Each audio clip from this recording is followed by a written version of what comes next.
Welcome to Veronica Live, and we are back again with Nancy Viejo. She is running to be Bay County State Committeewoman.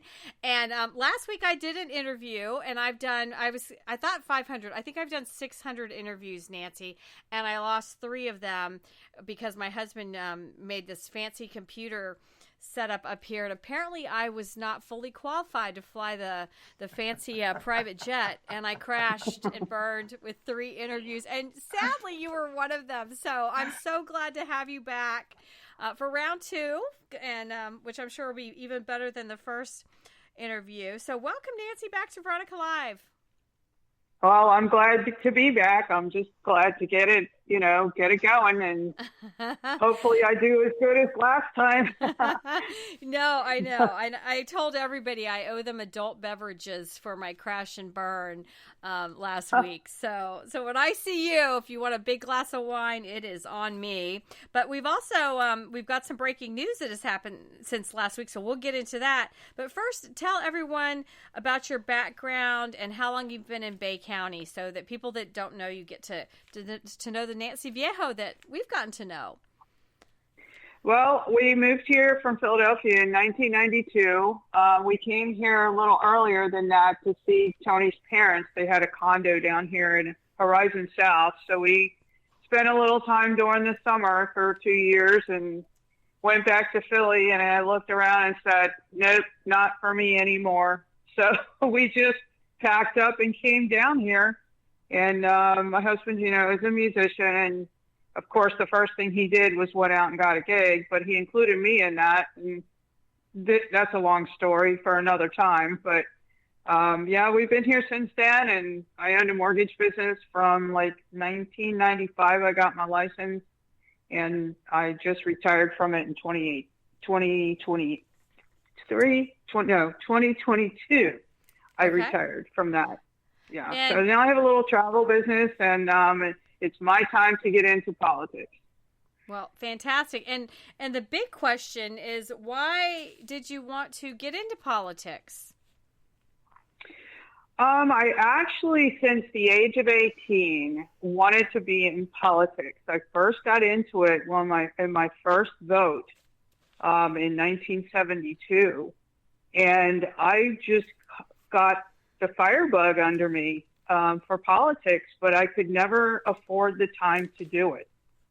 So I decided when I retired that this is what I was going to do. No matter what position it was going to be, I was going to run for something. And planned on being on city council at the beach, and they moved my ward from 2 to 3, and 3 wasn't up because that's Mary Coburn's seat, and she's a good friend of mine. So she's not up for 2 more years, and she'll probably run again. So I just figured this is the place. No matter what it is, I want to be involved. I want to help the county have better government, and want to be accountable at the rec because that's the job. And tell people a little bit about our Republican Executive Committee, because a lot of times if people aren't involved in politics, they don't know what the rec is. So tell everyone what they do at the rec. Okay, so the rec is the Republican Executive Committee. There are precinct people. Everybody in the rec that's a member is a precinct person in Bay County at somewhere. And what we do is discuss stuff that is concerning our county and our state and our USA. We talk a lot about different things there, and the state committee person is the liaison between the county and the state committee. So when there's committee people elected, they all go to quarterly meetings. We all meet at the same time. We have different caucuses there, and we can go into whatever meeting we'd like to, which I've been 2 times, and I've been in several of these meetings that I picked that I would like to go to. And they're very informative. So we bring that information from the state back to Bay County, to our executive committee, and then our chair, who is Stowe Bishop, he puts out the information to the general public. So, and for the Republican Party. So that's how that works. So Nancy, you have an opponent running against you, Mitzi Prather, Ditzy Mitzi Prather, as I call her. I've known her for 20 some years here in Republican. I'm the former chairman of the Bay County Executive Committee, and I was a state committee man for 8 years. So believe me, I understand well what you're doing here. And and by the way, everybody, this is a volunteer job. You know, it actually costs you money because you have to pay your own transportation to these quarterly meetings and everything else. So it costs you some serious money to actually do this as a volunteer. And the thing is you know, you've got competition. Mitzi was elected, you know, and then she quit in the middle of her term, and she will not ever explain why she quit. She just quit on the voters, and the voters of Bay County, the Republican voters, are the one that put her in office. It's voted on by everybody in the primary. So it's important that you represent the Republican Party voters. And I want to know from you, are you a quitter? Are you going to quit in the middle of your term and then turn around and say, elect me again, you know, even though I'm a quitter? No, not me. I don't think I've ever quit anything. So, except, you know, when it was time for me to retire. And that wasn't really quitting. That was just moving on to something else. But no, I don't quit. I'm not a quitter. I'm America First candidate. I'm a Trump supporter. There's no way I can quit. So I'm looking forward to this for the next 4 years. And I do understand, you know, I don't understand why someone would quit their position and walk away and then want it back. And, you know, a couple days later, want it back. And the state said no to that, and she's got to run again. And there's a lot of people out there that know she's quit, and there's a lot of people out there that know she doesn't like Trump. Well, and I want to piggyback on that too, though, John, because and Nancy, I know you were at the meeting. She was actually censored. I can never say that word. Censured. I can never say it. But she was censured from the rec meeting, and our rec in Bay County is not supporting her. And then I've seen multiple times, and I know you've seen this too, because you just participated in that the forum at the college. She doesn't show up. And then when we did see her in action, and I attended that luncheon, it was the Republican Women of Bay County luncheon, and people called her out on why she quit, and it got hostile, and she would never answer the frickin' question. And I think like 5 different people asked her that question. So I think she's non-worthy of the job, and now she's been censured. So I wish we could get her off the ballot. Plus, ... before she was even elected, she was representing and supporting Mayor Brudnicki, who declared at a women's luncheon that he was a Democrat in a nonpartisan race. And at that point, you know, she'd signed a Republican loyalty oath and should not have been running. So I think she shouldn't be on the ballot. So I just wanted your thoughts on all of this, because you've seen it all. You've been in the thick of it.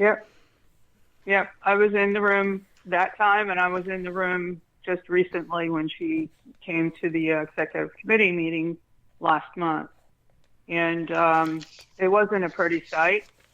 I didn't say a word. It was just the same reverberation as the luncheon. They tried to get an answer out of her at the executive committee meeting, and it all started over again. So it wasn't a pleasant evening for everyone. Some people left because they didn't want to get involved with her, and that's a shame too, because they were there as they should be, and I guess they just felt they were not going to be any part of it. But the loyalty oath, let's talk a minute about that. Yeah. When you file for this position, when you have to do your qualifying and you need to go to the SOE office and file your documents, that loyalty oath is something you sign at that time. Because this is a new cycle we're coming up on.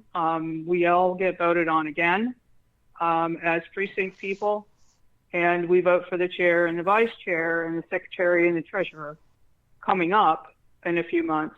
But when filing for this, you have to sign that oath and give it to the SOE office. You know, I went down there, I sat down with Nina, and she went through the whole process with me. I was glad to sign the oath because I know I'm going to represent the executive committee. And I don't understand how she can sign that oath and not want any part of the executive committee when that is the sustenance of the job. So I don't know why she would want to do this position. I just can't comprehend that. It's called party time. That's what it's called, Nancy.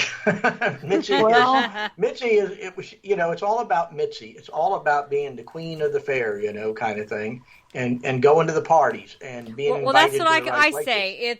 I mean, they want the title her and stick, they want the invite to the cocktail party, John. And we've said this. Right. We know so many people that don't want to put the work in. Because bottom line, just to clarify for the listeners that don't understand what your job entails and what the rec entails, it's getting people to vote, you know, and you're supporting all the candidates until the primary, and then once the primaries, that candidate's chosen, you guys help get that person elected. So I just want everybody to have clarity on that. And the other thing that's really important, Veronica, people don't really realize this. You know, there are 254 members of the Republican Party of Florida that actually have a vote on what the party does statewide. 254 people. This is one of those jobs. We have 3 people from Bay County that get to be on that board, and so this is not just some kind of no it's an honor job to be a part of the Republican Party of Florida, because guess what? You don't win the White House unless you win Florida, and we have a strong Republican group. Plus, we've had Evan Power, the chairman, on several times, and this year they've registered 1 million new voters. So we are such a strong red state, and we want it to stay that way, strongest ever. And there's important jobs on this executive committee. You know, it's like I was on the budget committee for a number of years. I was on the audit committee. George Norris, who's the current state committee man from Bay County, he's on the rules committee. These are very important jobs because you decide how things happen in the state of Florida. You know, you decide whether we're going to have a ballot chase, for mail-in ballots. You decide what we're going to do for get out the vote operations. I mean, that's the job of these committee members. You're representing every Republican in Bay County. That's a lot of Republicans. Yeah, it's like we're the people that have the detail information. We plan it, we put it out there so the legislators can see what we're doing and the voters can see what we're doing. So it's just the little details that happen at those committee meetings that you need to be in the room. And from what I saw, for the first time I saw her at my first go around at one of those meetings, she wasn't in any of those caucuses. So she was there. Yeah, she was there. And I don't know what she was doing there. But well, even after she stepped away and quit, and Janet Pattison became the new state committee woman, she was still showing up meddling. So my point was, you quit, get the hell out of the room. We don't need you at this point. Plus, she supported a Dem. But I did want to talk about the breaking news that happened for you. So you have one of the highest endorsements for the state of Florida that just came in, and that is from our national committee man, Peter Feynman. He's been Florida's national committee man for 12 years. He's a trial attorney for almost 40. He's been in politics for probably 35 years, and he has endorsed you, Nancy. So that's huge. That is huge. I know. I'm glad I met him. I didn't have the chance to meet him when I was at a state committee meeting, and you introduced me to him one night at a campaign rally, and I so appreciate that because I was was pretty enamored by him when he spoke, and when that vote happened at that first meeting. So I just like, you know, I like to go around and shake everybody's hand and introduce myself, and I didn't get to do that with him. There were too many people gathering around him and speaking, so I didn't have the chance to do that then. And I'm so glad I had the chance, and he was here in Bay County, so that was really awesome. Well, I'm excited. Plus, he represents us on the RNC, and he was in the running to be our chairman of the Republican Party of Florida. So this is a huge, huge endorsement. You know, I'm good friends with Peter, and I adore him, and he's been on the show so many times. So to have a Republican warrior at that level that said he will endorse you, that speaks volumes, Nancy, right there. It sure does. It sure does, and it makes me feel really, really great about things. Everything that I have done so far for my campaign leads me into a bigger direction, and I'm really enjoying it.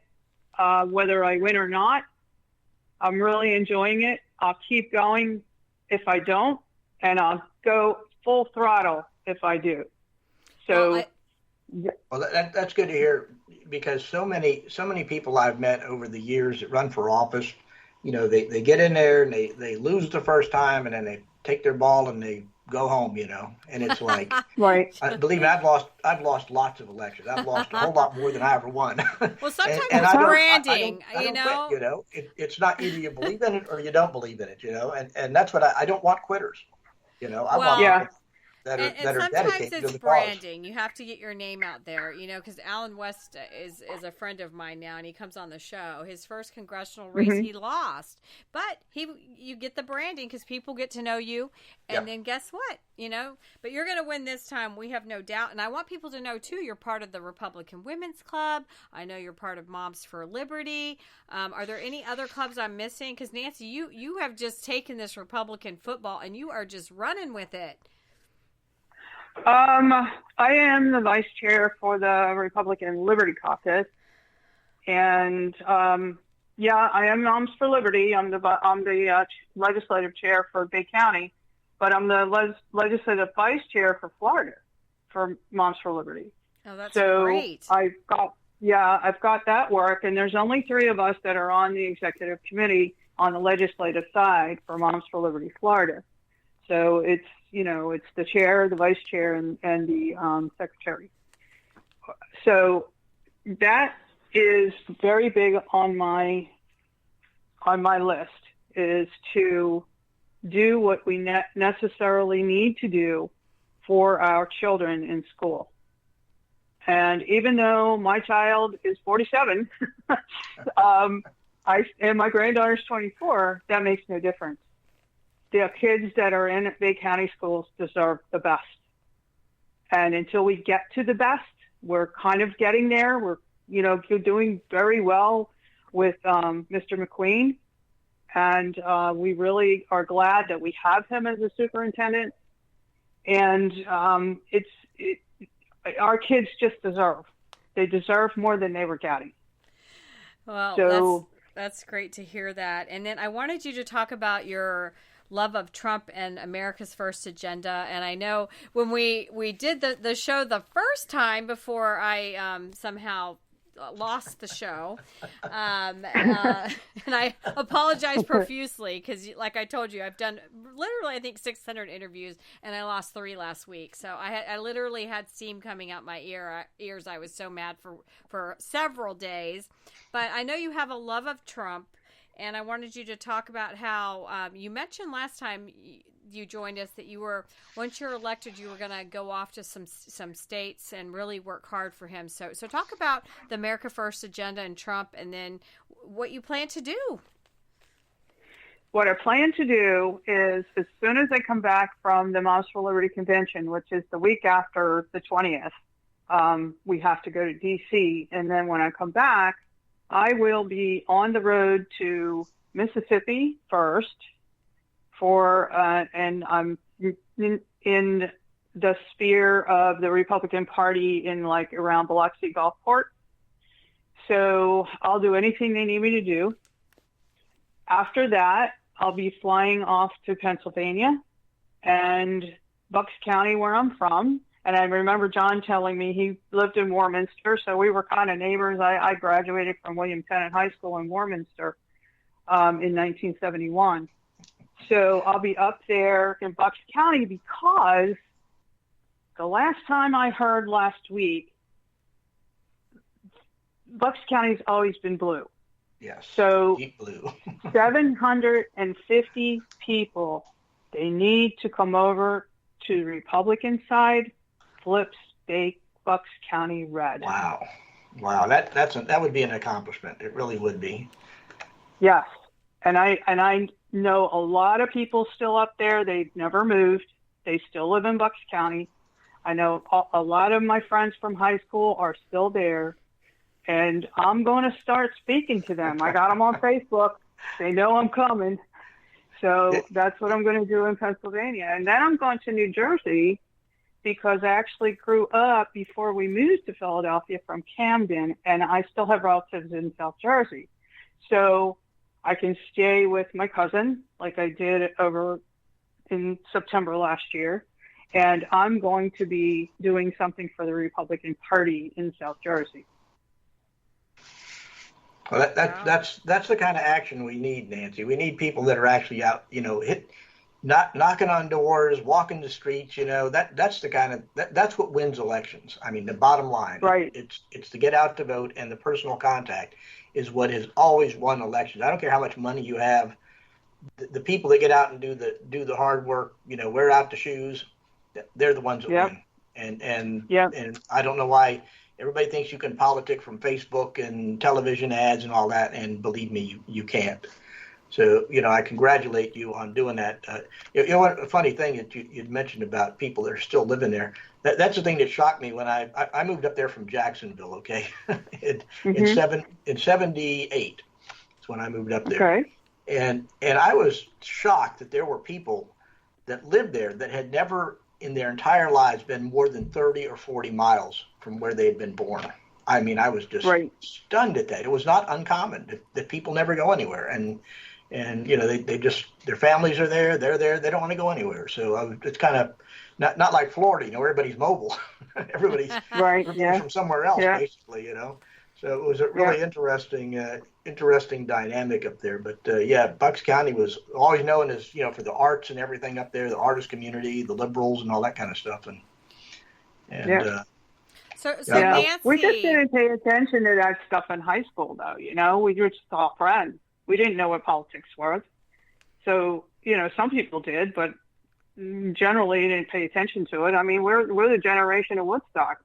So who cares?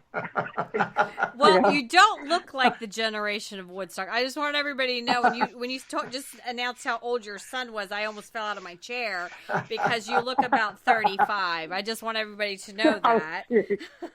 Seriously. But tell us again your love of Trump. Why are you such a Trumper? Because your opponent has come out. Because I was the Trump chair in 2016, and she hated him, and then she recycled that hatred again when she supported DeSantis, which I love DeSantis too, but it was so awful that's the other thing. And actually, there's a page somebody sent it to me. Oh my gosh, what the heck is it? Like Mitzi hates Trump or something. Somebody sent it to me this weekend. So I went and I was actually laughing my ass off because it's pretty damn funny. And so she doesn't have a fan club, so she's been censured. And there's a Mitzi hates Trump page out there. So tell us why your love of Trump. So I voted for Trump in 2016 and 2020, and I'm going to do it again. And I wouldn't have anyone else. But the first time go round with Trump, I mean, we all knew who he was. I mean, he was the guy on TV, and he was the big multi-billionaire real estate guy in New York. And when he wanted to run for president, it was kind of like, is he really kidding? What is he doing? And that was my first thought. And then when he started to do debates and stuff with the other, opponents, and who were very worthy opponents, but boy, he tore them up. And it made me laugh. And I'm like, this guy is serious. And he is serious about what he's talking about. And the shame of it is because when he did get to the presidency, he didn't know that these people that were really bad people were in his administration. I'm not saying all of them, but there was a lot. And it started way before he was running. When he even announced he was running, the attack started on him. So I'm thinking to myself, there's got to be something to this. And the other people, the other politicians, they were politicians and he wasn't. So I just turned my one night, I just went, it's Trump. It's got to be Trump.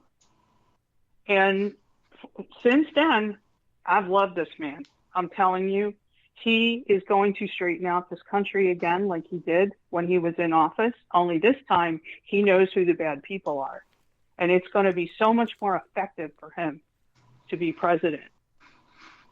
Well, I feel that way too, because the first time that Anthony Smarmucci or whatever his name is, he was in the administration for like 5 minutes, and he literally was canned right away. And so I follow him on X, and he's constantly, oh my gosh, the vitriol towards Trump is horrific. And so here was somebody that actually was hired, was, working for Trump, because you don't always know how people are going to be.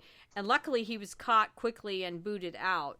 But yeah, I do feel like this time he's really going to know and pick the right people to be on his team. I think we've got that going for him this time. We're all waiting for the $1,000 question or the $1 million question. Who's going to be the VP? Yes, who's going to be the VP? And I've put that on hold because by Friday we need to know if Biden is quitting, because apparently Friday now he's having a huge big boy. They're calling it a big boy press conference. Actually, that's what Corinne Jean-Pierre and what's the other guy, John Kirby. They're literally on X right now. It's called a big boy conference, press conference. And then Jill was on, she was in North Carolina today. Oh my gosh, this woman is clawing her way to stay in the White House. So did you by chance watch Friday night when Biden was on George Stephanopoulos, that interview? No, I try not to watch him because it just makes me nauseous. I have to wait till it's over and then I'll watch it. Well, I watched it. And I TiVoed it because I went out to a fancy dinner first. So luckily I'd had, a good dinner in my belly and a blueberry lemon drop. So that helped watching the interview. But it was... Yeah, I guess it would. I was going to say maybe a bottle of Pepto-Bismol. I know. Well, luckily the filet mignon was good. But George Stephanopoulos, I will say he did ask the hard questions, but he just beat around the bush. Like these people, I don't know if you've seen what Whoopi Goldberg said, that she doesn't care if he poops in his pants or has dementia. She likes his policies, so she's not getting rid of him. But just breaking news with Stephen King, the author, like on X, has a love affair of Biden, and so today he's finally come out and said, "See ya." And so it's kind of funny. Michael Moore, the other crazy lib, is like, okay, I'm tired of elder abuse. And then all of these political players, too, on the Dem side are saying he needs to go. I just don't know if he's going to go, John and Nancy. I don't think he wants to give it up. He said equivocally today or yesterday, last night or whatever, that he was not budging and that they all need to get along in the party. Well, I don't think so either. And, I mean, he's going to lose unless, I know they're going to cheat at some point, but I don't think they're going to get away with what they did last time. But what's interesting is the press has finally turned on him. Okay. Right. They've been covering for him and they finally turned on him. And I'm talking Washington Post, New York Times, they're all telling him to get out. And that's like a serious thing. And especially now the donors for are New saying, York Times, that New York Times, right? Carries the water all the time for him. Yep. And then what was interesting, I've been doing 100 other things today, but Fox News actually, I had the TV on mute. I had to go back and watch this. But a top Parkinson's doctor has been to the White House more than 10 times to see. They're saying it's not Biden who he's visiting, but why would that happen? And so I wrote on X, they're probably going to blame Parkinson's, that he has that, and not dementia. But sometimes those two things do go hand in hand. So the excuses are just out of control for this man. They're building a story, okay? A story. Yeah. To push him out, to make it something credible. I don't, if they do succeed, he's not going to even make it. He's not going to make it to January. And I think that what you're seeing happen, and Van Jones let it out, okay? They're going to make Kamala Harris the president. That she is going to be the president in the next 60 days. They're going to push him out and make her the president, because now she becomes the incumbent president. And by the way, if she does become president, all of that money that's pledged to the Democrat Party and the Biden campaign, the Biden-Harris campaign, she gets every bit of it. None of the other candidates and that I have been money. Reading is that the money is so important, right, that whoever they do choose, if it was somebody else, they can't take the chance, because in order to become president, it's like $1 billion and the ads and everything that you have to buy. That's my other frustration. Yep. What it costs to run for office, even when I ran for State Committeewoman, it was like $10K. It's a lot of money, and that's little. That's a teeny office. And what's my rule number 1, Veronica? Follow the money, John. That's right. Follow the money. Want to know the truth? Follow the money. Nancy, I always joke, like every show we're going to go get tattoos after, and today's show is follow the money tattoo. It's true. That's why I was on the budget committee for RPOF. If you want to know what's going on, you have to follow know the what's money. going on with money. But when I get the tattoo, John is going to have a little Hello Kitty. So it'll say Hello Kitty, a little her face, and then say follow the money. So I like that. When Janet and I were traveling to the committee meetings, we were talking about a lot of stuff. Our old state committee woman that will be giving up the office. Yes. We talked a lot about what goes on there and who has what, and she told me this guy has got like 100 PACs, and that's crazy. And I'm like, okay, so how does all that work? She says, well, anybody could have them, which they can, but there's different PACs that he has that funnel money into one place, and and then there's another person that comes along with this money and they put it in a different PAC. And I'm like, I don't understand all that. I just know that I need money to run. Yeah. But Nancy, I'm not worthy of any of that right now. So that's called corruption. Okay. And the state of Florida, it's going to eventually, I'll make a prediction. Okay. Eventually it's going to bite the Republicans, the state Republican Party, in the ass, and all the Republican candidates. When the scandal gets out about this PAC, the state of Florida absolutely limits how much money you contribute to a campaign. There's no limit on PACs. So every politician in Tallahassee has a campaign account, and they have a PAC. That was brought up when I was in Tally in January with the Republican Liberty Caucus, and for Liberty Days. That was actually brought up, John, because people are tired of elections being bought, and so I don't know. It just costs so much money to run. As Nancy said, look at the web of PAC-to-PAC contributions. That's how they push the money around. Okay, so they may put $10 million into somebody's PAC, and then whoever that PAC is, and it's a politician, by the way, that wants to do favors for other people, his PAC may give a candidate $50,000, $200,000. I mean, he's buying. They're buying a vote. Okay, that money's not free. Right. I ran for county commission twice. I ran for city commission. I know how the game plays. Okay, this money is not free. You're expected to toe the line or do whatever to get that contribution. And that was my problem. Was I don't compromise and I don't bend and I don't need their damn money.